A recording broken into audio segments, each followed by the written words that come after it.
ये क्या कर रही है भाभी?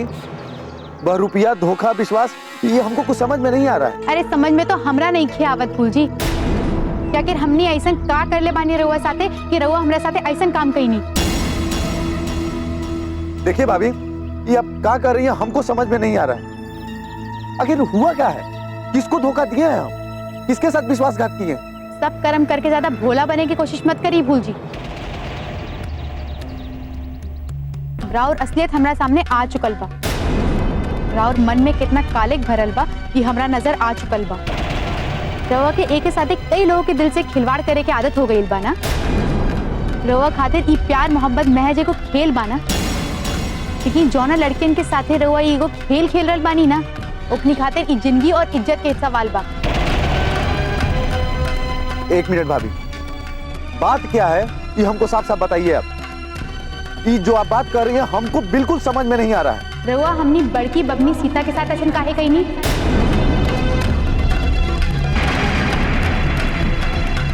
रवा के जब वो पसंद न रहली तो उनकरा के साथ ऐसा प्यार के ढोंग काहे कही नहीं? काहे फसाई नहीं उनका के अपने प्रेम जाल में? बताई बताई हमरा के।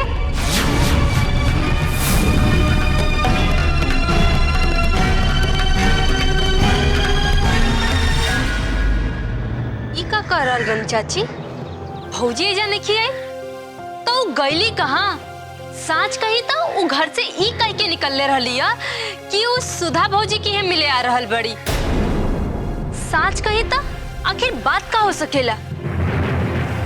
जब वो एजा ना आईली तो गईली कहाँ? आखिर भैया से झूठ काहे बोलली है?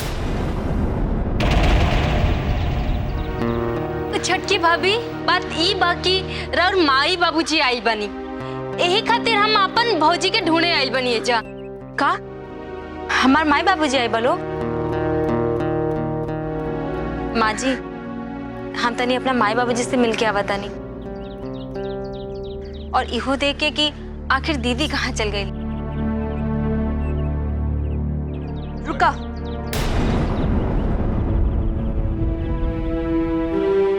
तोहार माई बाबूजी हमरो समझी और समझन लागे ने।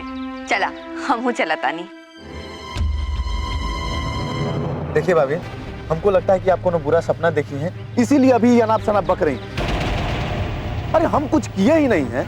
जिस तरीके का बकवास करिए ऐसा कोनो बातें नहीं है। अरे हम कोनो कुछ किए ही नहीं है, हमसे कोनो गलती हुई भी नहीं किया है, तब आप काहे हम पे धोखा देने का इल्जाम लगा रही हैं? देखिए फूल जी, हम रउआ आगे हाथ जोड़ता नहीं, हमरा ऊपर रहम करी। हाँ फूल जी, रहम करी हमरा पर।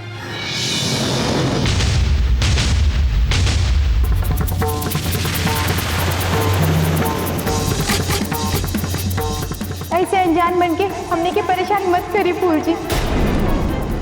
देखिए फूल जी, अगर और अंदर थोड़ा का भी इंसानियत बाकी बा तो वो प्रेम पत्र और फोटोशूट के फोटो के नेगेटिव जो राउत पास ही बा वो सबके सब हमरा के लौटा दी।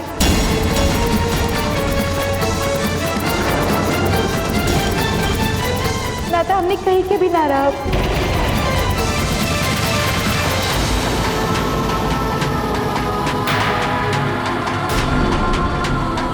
अरे भाभी, कैसा प्रेम पत्र, कैसा नेगेटिव, क्या कर रही हैं आप? अरे हमको कुछ समझ में नहीं आ रहा है। हम हाथ जोड़ता नहीं रहो आगे। हमने रहो पे बहुत विश्वास करी नहीं, कम से कम उस विश्वास की लाज रख ली। हमने के प्रेम पत्र और नेगेटिव लौटा दी फूल जी। देखिए भाभी, हमारा विश्वास कीजिए, आप हमारे बारे में एकदम गलत सोच रही हैं।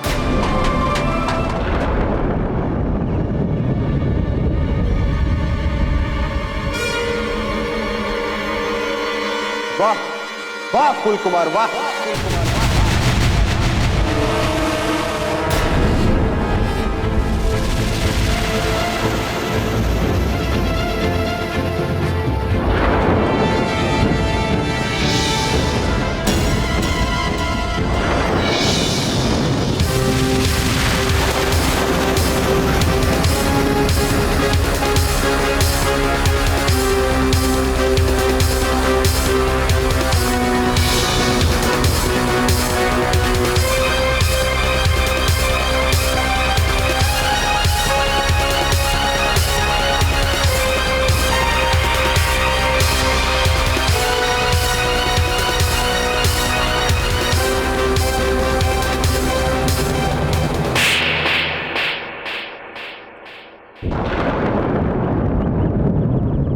अजीत भैया, क्या अजीत भैया रे?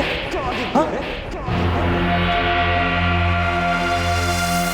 चला गीता, अब चला एजा से। ज्यादा देर एजा रुकल ठीक नहीं खे। अपन काम तो हो गई। चला। नायक, नमक हराम, हम तारा पे इतना विश्वास कहीं, तारा के अपना घर में जगह देनी, अपना घर में आवे देनी, तू हमारे साथ विश्वासघात कइला। तू इंसानियत के खून का देला। हाँ? अजीत भैया कहत रहलन हमरा के, अजीत भैया। अजीत भैया की इज्जत के साथ ही खिलवाड़ करे लगला। हमको शर्म ना आई तारा। अजीत भैया, आप लोगों को जरूर कुछ गलतफहमी हुआ है। देखिए अजीत भैया, बस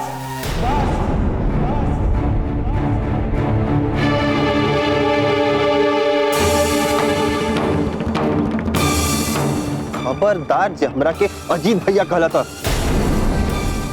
शर्म कहीं का।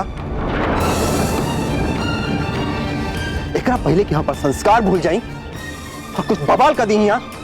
निकल जा तू यहाँ से। देखिए अजीत भैया, अरे एक बार हमारा बात तो सुनिए। हम कहानी ना, निकल जा तू यहाँ से।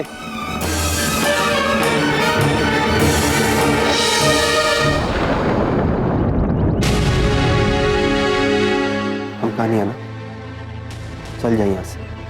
अजीत भैया, हम कहानी है ना, चला भाग यहाँ से। ये में तार भलाई बा।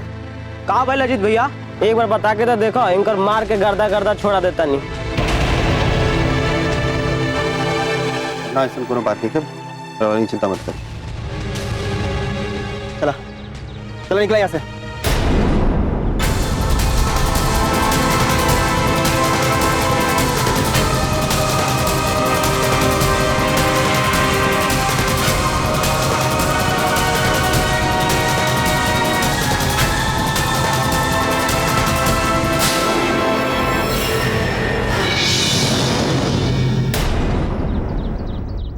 जाइए यहाँ से।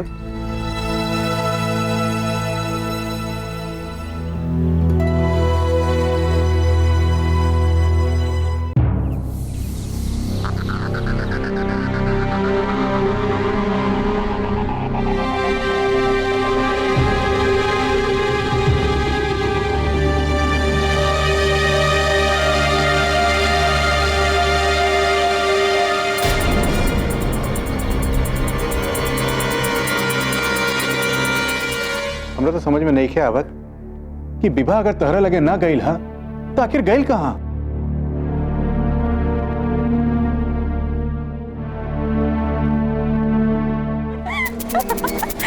देखा कितना मजाक।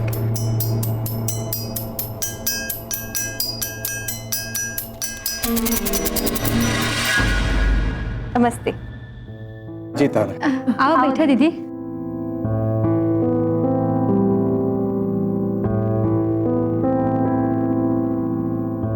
देखा जाना दीदी, भौजी का कहीं पता नहीं के चलत।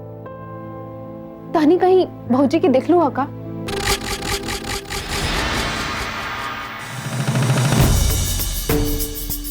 ना तो का भाई, वो तो सुधा जी के लगे गए रहनी हो। हमनी दोनों जने तो कब से कुआं पर बैठल रहनी हो।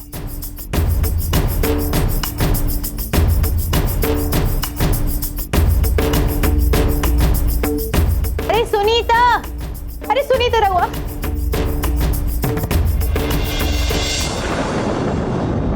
तो एक बार बात तो सुन ली। हम रहुआ से माफी मांगता नहीं, एक बार हमारी बात तो सुन ली रहुआ।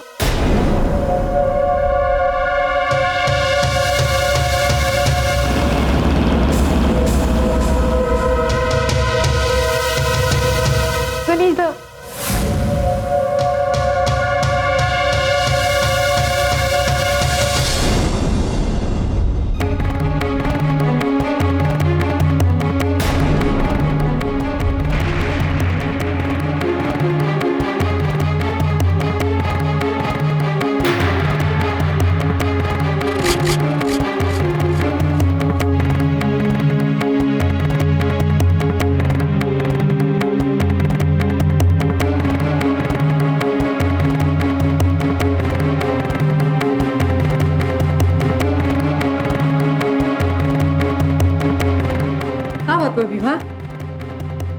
अरे तू कौना बात खातिर मेहमान जी से माफी मांग रहल बड़ू?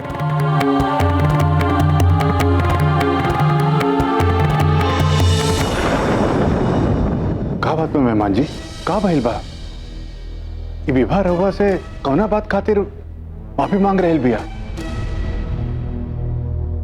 और रहुआ काहे इतना परेशान लगता नहीं? अरे हम तो खाली परेशानी बानी, हमरा जगह अगर कोई और रहित ना तो बवाल हो जाई। और अच्छा भइला कि रहुआ लोग सब कोई यहाँ बानी। वैसे तो हमरा लोग से कुछ कहे के ना चाहत रहनी, अब कहल बहुत जरूरी हो गया। रहुआ लोग हमारे वो सवाल के जवाब दें। देखो बात बताइए हमरा, रहुआ घर में खाली फरेब, जालसाजी, धोखाबाजी ये सब होला का? कि झूठ साच के खेती, कि झूठ के पैदावार होला का होला रहुआ लोग इनका?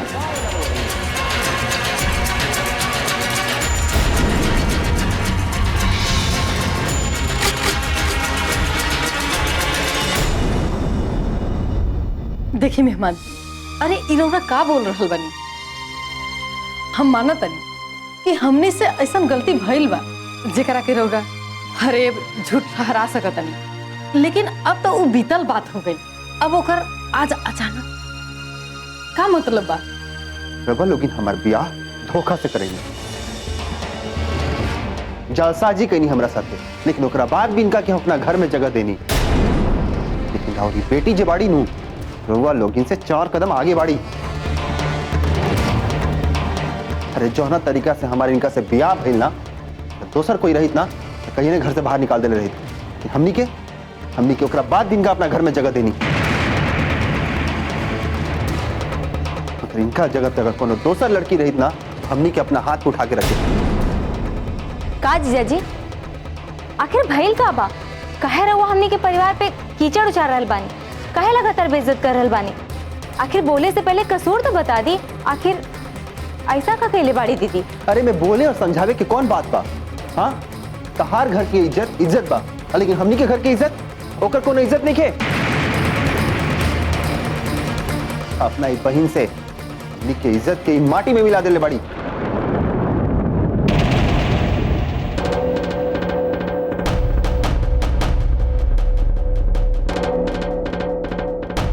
अरे हम तो अपना साथे भाई सारा अपमान, सारा धोखाबाजी सब कोनो के भुला के इनका अपना घर में पत्नी के जगह देनी, लेकिन ओकरा से का फायदा भाई?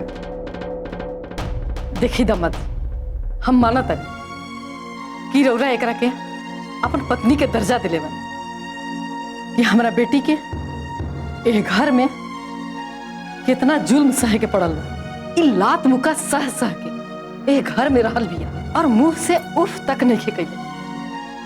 और रौरा आज एकरा पर उंगली उठा रहल बानी। अरे घुमा फिरा कर रौरा बात काहे कर रहल बानी? ये बुझावल मत बुझाई रौरा कि आखिर कौन ये ऐसा गुनाह कर दिले बिया जेकरा चलते रौरा हमार पूरे खानदान पर लांछन लगा रहल बानी। अरे रौरा सुने के चाहता नहीं ना तो सुनी।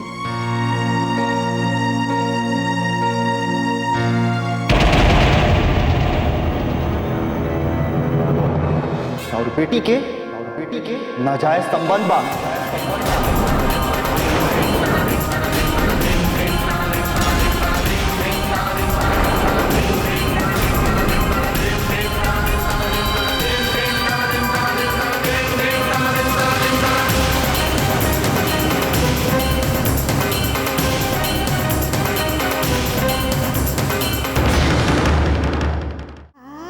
ना, ये सब झूठ बानी। रवा हमरा ऊपर इतना घिनौना इल्जाम मत लगाई। राउत जरूर कोनो गलतफहमी हो गई बा। एक बार हमार बात तो सुन ली।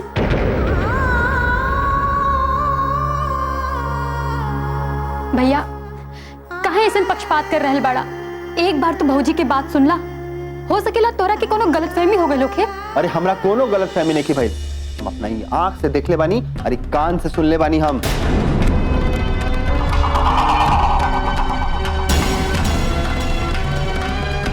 तनी इनका से तनी पूछा था कि हमनी के सामने ही घर से बाहर गए रही है ना, तो का कह के गए रही है हमनी से कि कहा जाता रही? पूछा इनका से अरे पूछा ना।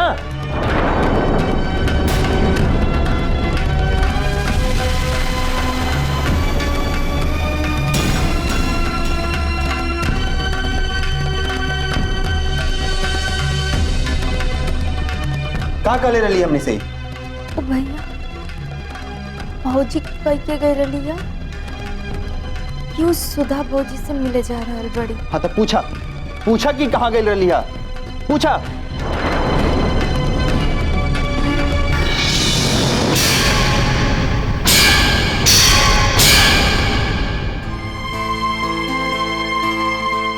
अरे ठीक है बताइए, हम बताओ तनी। हम इनका मन में तो पाप भरल बा, पाप। और इज्जत कैले बड़ी ना, दुनिया की कोई भी शरीफ औरत नहीं कर सकत।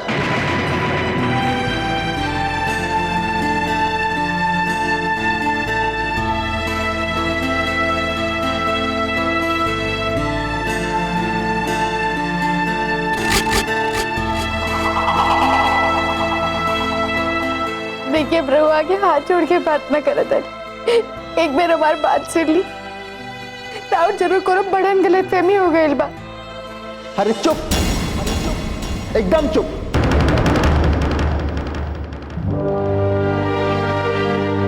हम तारा जैसे एगो गिरल लड़की के एको को बात नहीं सुनी के चाहते। बस बहुत हो गया।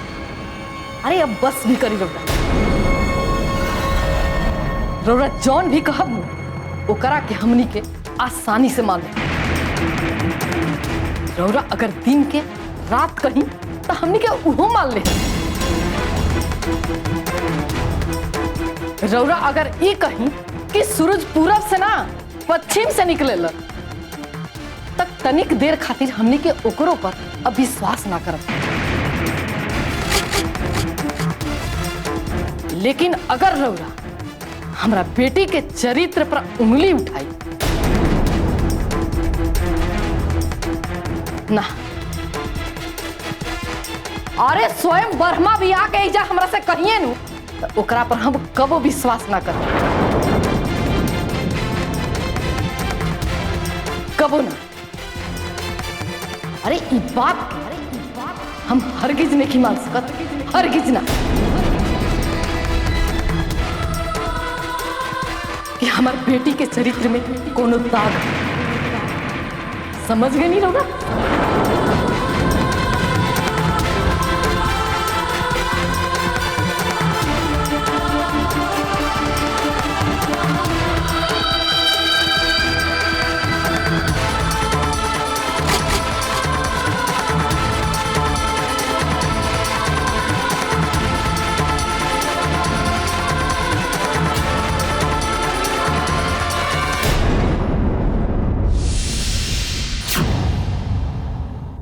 अरे रउआ का समाप्त करे? समाप्त तो हम करे के चाहता नहीं। अब रउआ के और बेटी के करतूत के बारे में बताएं ना, राहुरी बोलती बंद हो जाई, जमीन खोजे लागे लोग गड़ जाला में। अरे हम अपन आंख से देखनी है इन लोग के मिलन और अपन कान से सुननी है इन लोग के प्रेमालाप।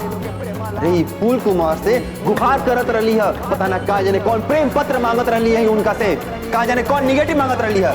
रउआ रिश्ता समाप्त करे? अरे हम रिश्ता समाप्त कर दे रउआ से।